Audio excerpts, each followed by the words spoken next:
Good. Excellent. So, first of all, thank you to the people who are on live today. Thank you also to folks who are watching. I will quickly introduce myself. I am Rochelle Holdridge. I am Rise Together's community manager. And Rob, I would love if you would just super quickly introduce yourself, and I'll jump in and start asking questions in a second. All right, Rochelle. I'm Rob Wilcox, and I'm running to be your Los Angeles City Controller in the 2022 elections. Excellent. Well, just to start out, I want to give a little idea of what Rise Together is and why we are doing this. So when we started Rise Together earlier this year, 75% of Angelenos said that they did not think that a positive change was possible in Los Angeles. And we wanted to change that because we know that building a better Los Angeles is possible if we do it together. And we want the rest of the city to believe it too. Voter participation in local elections has completely stagnated in Los Angeles. When I heard the statistic I'm about to tell you, I did not believe it. But the same number of people voted in 1949 as voted in 2017. Probably no surprise to anyone, the population has grown significantly in the past, 70 something years. But the voter base has stayed the same number. And in 2022, we have the chance to change that because a unique opportunity has presented itself in that local elections are coinciding with state and federal elections, which means that the people coming out to the polls are going to be double what we've seen in previous elections. So at Rise Together, we're taking advantage of this really unique moment to educate voters on what these local offices are and how they impact our lives, because we believe that we can all hold our elected officials accountable if more people are participating, and that we can make a Los Angeles that is better for all of us. So tonight, as we said, we're speaking with Rob Wilcox here with us, who's a candidate for city controller. To be clear, this isn't part of our endorsement process, and it's not an indication of our support or opposition to any candidates. We want to give candidates a chance to introduce themselves and give Rise Together's community the chance to get to know you better. So with that, before we jump into kind of your background and why you're running, I would love if you could give us like the 30-second version of what the city controller does and kind of how that impacts our everyday lives. Right. Well, thank you so much, Rochelle, and to Rise Together for all the work that you're doing and for having me here tonight. The city controller is probably one of the most impactful and important city offices that no one's ever heard of. I served as Laura Chick's deputy when she was controller for 7 years. I know the promise and the possibilities of this office. Yes, we handle the money and we do payroll and all of that, but the controller's office, the real power is in auditing, in asking and answering the questions, how are we doing and how can we do it better? I, as controller, can look at any public dollar, where it runs through, any department, any agency, and to contractors, outside contractors. We do business contracts of hundreds of millions of dollars. And the controller is the truth teller, the inspector general, the taxpayer's watchdog. And I'm going to be a controller, a watchdog with teeth. Awesome, thank you. And I'd love to hear a bit about kind of your background and why. I mean, obviously you touched on it just a second ago, but why do you want to serve Los Angeles in this capacity? Well, so much of what you said about voter engagement and that people have given up. They love this city. I love this city. I was born and raised in San Fernando Valley. I love this city, as I know so many Angelenos do. But we are a city in crisis. And as you said, many voters have felt that, well, we're just not going to be able to solve our problems. I don't believe that. I believe we can do better together. And that is why I am running, because I know the power the possibilities of the controller's office and having a change agent controller, somebody who is willing to give to our elected officials and to the mayor the roadmaps for positive, effective change. Let's look at the issues. Number one, of course, we know is homelessness. Rise Together came out this week with a terrific plan on solving homelessness. I think the goal is by 2025, if I'm correct, and touching on the issues that I've been talking about, because you can't talk about homelessness by just saying we're going to build affordable housing. Got to talk about mental illness and drug addiction. And what I love about this plan is they said housing and services, we can do both. We have to be bold. We have to think big.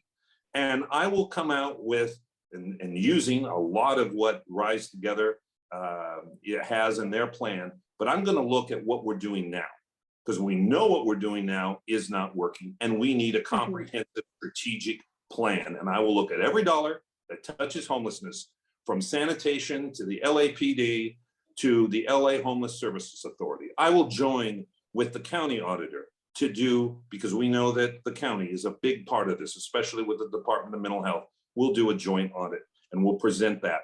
Now, as controller, I have no power to implement the audits. That's why I need you, all of you watching and Rise Together and the media. I know, because I was there with Laura Chick, that we knew that if an audit was released demanding change and having the kinds of recommendations that the city council needed to implement, that if we didn't get the attention of the media and the public, nothing happened. I also wanted to present an economic development plan. Culver City is eating our lunch. They're taking all of these high-tech jobs, entertainment, they're building campuses. Why aren't we doing that here? And we've got to help our struggling small businesses, the ones that made it through the pandemic. Well, they're just barely surviving. We've got to make sure that they can thrive. We've got to attract businesses. And then also, in the next few weeks, the city council will be taking up and considering a contract with the organizers of LA 28. That's the Olympics. We don't know what's in the contract. It's totally opaque. It's not transparent. I don't know how long the public will have to look at this contract before it's voted on. But I think, first of all, we should be concentrated on solving the issues before us. I'm not sure that the Olympics in 7 years should be a priority. And I think maybe we should have a pause button. I love the Olympics. I'm glad that LA competed, but this is a different time. I was here in 1984 when we last hosted the Olympics. It was a great time. That was a different time in Los Angeles. So we have some big crises, some big problems. Let's solve those problems, and then let's showcase LA. I don't want to showcase the LA that we have right now with 45,000 homeless individuals on our streets. The streets are filthy, and with the traffic problems, let's solve the problems first and then host the Olympics. Awesome. Well, thank you for giving us that. That is really helpful. Just really appreciate it. And Rochelle, I should also mention that in my public service career, in addition to being Deputy City Controller Laura Chick, for the last 8 years, I've been Director of Community Engagement and Outreach for a great change agent in our city attorney, Mr. Mike Feuer. And I also was Communications Director 10 years ago to the very first independent California Redistricting Commission.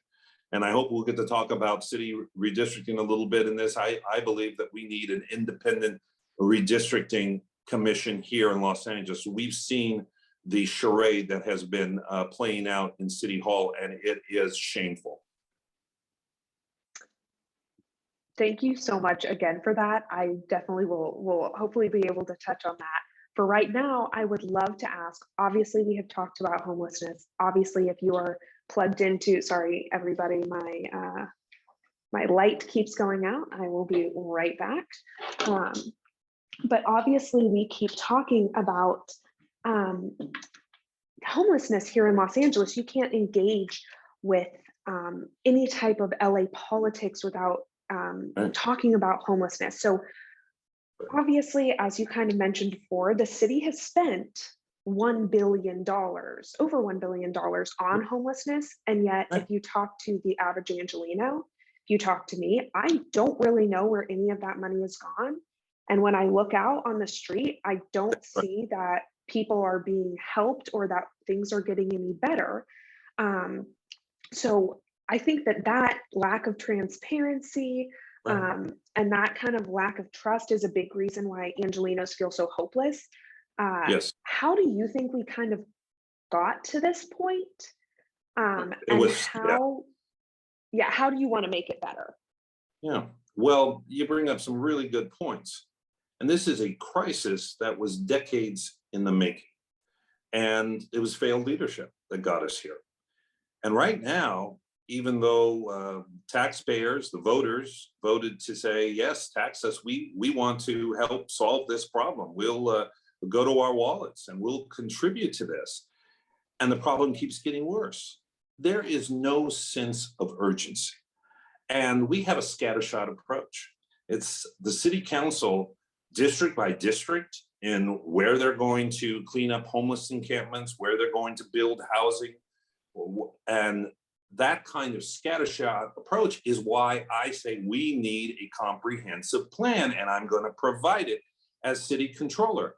And we have to get serious about mental health. We have to talk about that. I think some of our leaders are scared because they don't think that there is the money, the resources, and the political will to do something about that. Well, just get it done. Leadership, people in Los Angeles, and I think all over the country, are hungry for leaders that will give it to them straight and say, this is what it's going to take. But right now, we don't have that plan to say, this is the roadmap to solve homelessness. That's why Rise Together is so refreshing to have that plan for alleviating homelessness significantly by 2025. And we need to do that, but we need the kind of urgency now. And I think that we have, some good people that are in the city council. I hope to work with them, but I have no illusions. I'm going to have to beat the drum and ask all of you to fight with me to make sure that the recommendations of our roadmap are implemented, and we've got to do it quickly. And that's why it's the first order of business when I take office. Awesome. Thank you and so much. This is a related question kind of to that one, but uh, we're spending over $50,000 per unhoused person in the city, and yet people are not being fed, clothed, or housed. How, as controller, would you make sure that the money spent on homelessness is actually going to unhoused people, and how will you make sure that the public is a part of that knowledge and has access to that transparency as well? Yeah, and great question. And I'm going to build on the terrific work of Controller Ron Galperin, that he's looked at HHH, and he has some terrific portals and the graphics and the data that we can delve into the spending. And I want to build on that by saying, here's what we need to do. First, we've got to identify the problems, as I said earlier. We have to be able to tell the public, this is what is not working, and here's what will work. And then get our elected leaders to implement that. Because that's why, as I said in the opening, you ask the questions, how are we doing and how can we do it better? And that is the core job of the city controller. So day one, I want to go in and I want to do the kind of comprehensive audits of everything that touches homelessness and be able to provide those answers. And I want to do it on a urgency basis, that we're in the first 6 months be able to provide that report to the public. Awesome. Thank you so much. One more thing, again, in the vein, because a lot of what people's concerns are around homelessness. And as part of that, it's around housing as well, that, according to the state of California and all that data, we need to build over 500,000 new housing units to make our housing market even Mhm. functional and the Mhm. city more livable. So how would you or how could you use the role of controller to make sure that we hit that goal in under Sure, 10 years? sure. So I think a couple of things. I want to be able to separate affordable housing from our homelessness crisis, which is a mental health Mhm. crisis and drug addiction mostly. And you do have single moms who are living out of their cars. They lost their jobs, and it's not a monolithic population. And we have to make sure that we have Absolutely. housing and services, as the Rise Together report says. We have to have both. Then there's affordable housing to be able to provide to the employees who work in Los Angeles to be able to live in Los Angeles. So what I would do is I would partner with our great universities, the academics, and the housing experts, and again, come up with a strategy and a plan of what will it take. And maybe you have to go to the voters again. I don't want to keep going to the voters and asking for money unless we have results. So first, I think you've got to significantly decrease our homeless population before we're going to be able to do the other big things. Homelessness, as you said, Rochelle, is job number one. And so we have to tackle that. And we're going to have a new mayor, and we're going to have, I believe, several new city council members, and they're going to have a willing and able partner in me. Great. Thank you so much. And so this has been, really very enlightening so far. And as you kind of touched on, the role of controller is so important, but in order for the controller to get things done, you need, a city council that's working with you. Right. Um, I do want to touch on that a little bit, but I do want to Sure. separate this from like recent events in the news. Um, in terms of spending by city council and elected officials, when we talk to our members and voters across the city, something that hardly anybody knows about, but they're very alarmed about when they first hear it, is the discretionary spending abilities of city councilors to Right. fund projects in their district. That's right. Yeah, most voters want That's to right. hear. Yeah, there's something that's Um, raised on it's on my website. Yes. yes, and of course, when you hear that, you assume the worst, not only because of media portrayals of city councils and elected officials, but also because of the real life reality of what has happened here in Los Angeles, and all of the officials who have been indicted over the years. So again, I don't want to touch on. Corruption's a real problem, right? Yeah. And I don't want to touch on any like specific issues or people or anything like that, but I do want to know, what is your position as a controller candidate on city council member discretionary funds? Kind of how would you advocate for reforming them, and how would you use the position of controller to ensure that they're not misused? I would advocate for eliminating them. They're slush funds. They have their office budget. They have a great salary. The council members are among the best paid in the United States of America. And they don't need these slush funds. And if the funds remain, I will make sure that you can go right to the website and you can see how those dollars in real time are being spent. But there's so many other priorities. And this is when we get to citywide vision, that it shouldn't be 15 little fiefdoms that are council Mhm. districts. We have to have a citywide vision, as I said, about homelessness, where you have the council members in a scattershot approach to where they're going to clean up encampments. And in some areas, the council member doesn't want to do it. In some areas, they don't. No, we have to have a citywide approach, a citywide vision. And I can provide that for our elected leaders.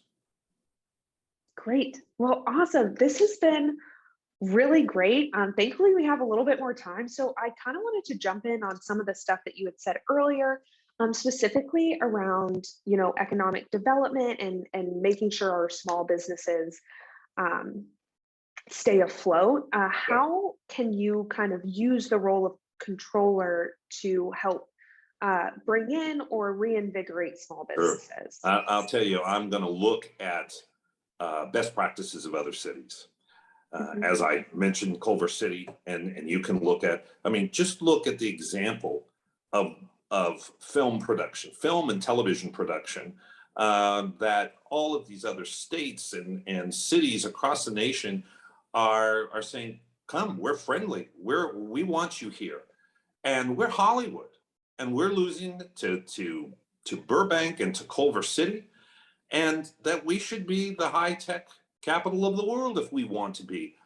But let's Mm. decide what we want to be and what Los Angeles wants to do. And that after the pandemic, we may have empty office buildings. So I'm going to look at the best practices of what other cities and states are doing, and then work with our regional leaders, our economists here in Los Angeles, and our business leaders. I've been out there talking to business improvement districts and chambers of commerce and saying, you know, what do we need to be doing differently? Well, here's what they're telling me. You need to be business friendly. You need to attract businesses here, and you need to look at all the impediments and the permitting, and look at the taxes, and look at what other folks, as I said, what other areas are doing, and be able to have an economic development plan. And that's where the controller can come in. Now, I don't want to keep promising I'm going to come up with all these roadmaps and plans, but I have priorities. And you saw, number one is homelessness, and we're going to have affordable housing, economic development, and then of course, transparency. And these are keys to a citywide vision, citywide plans, and what I would be doing in my first 100 days in office.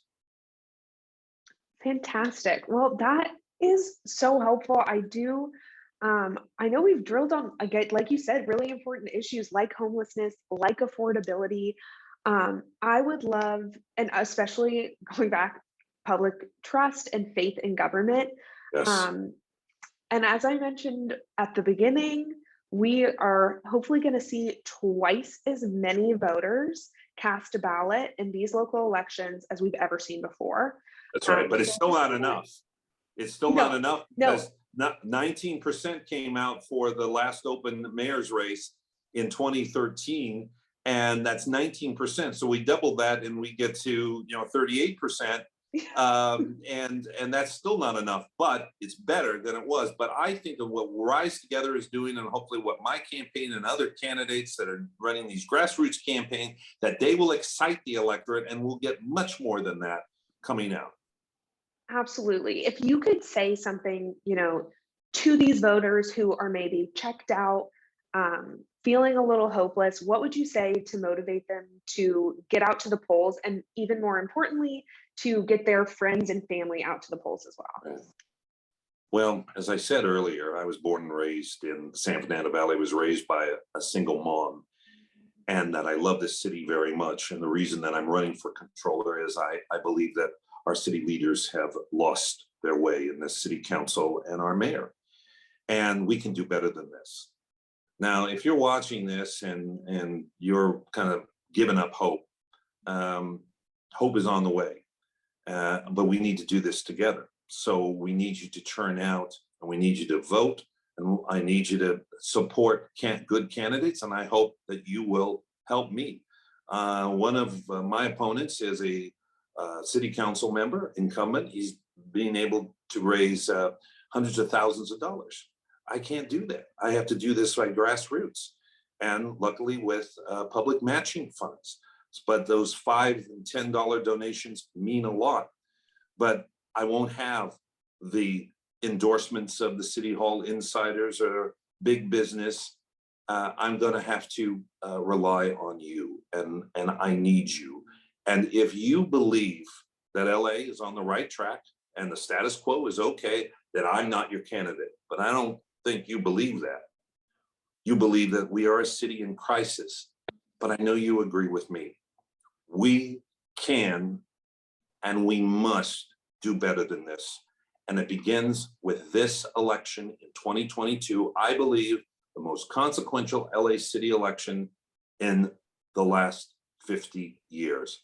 But don't lose hope, get involved, don't give up, and join me at robforcontroller.com. That's Rob, FOR, controller.com. Amazing. Well, thank you so much. I really appreciate you taking the time to talk to us, speaking through these issues around, the things that are affecting our city. And I hope that um, folks watching and folks who will be watching later are reminded that we can create change. It is possible, and this city Yes. is ours. And so we want to really drive that point home. So I really appreciate your time. Um, Thank you, uh, Rochelle, and thank you, Rise Together, and thank you all for watching tonight. Fantastic. Well, thank you so much. You have a great night, and really appreciate it again. Take care. Bye bye.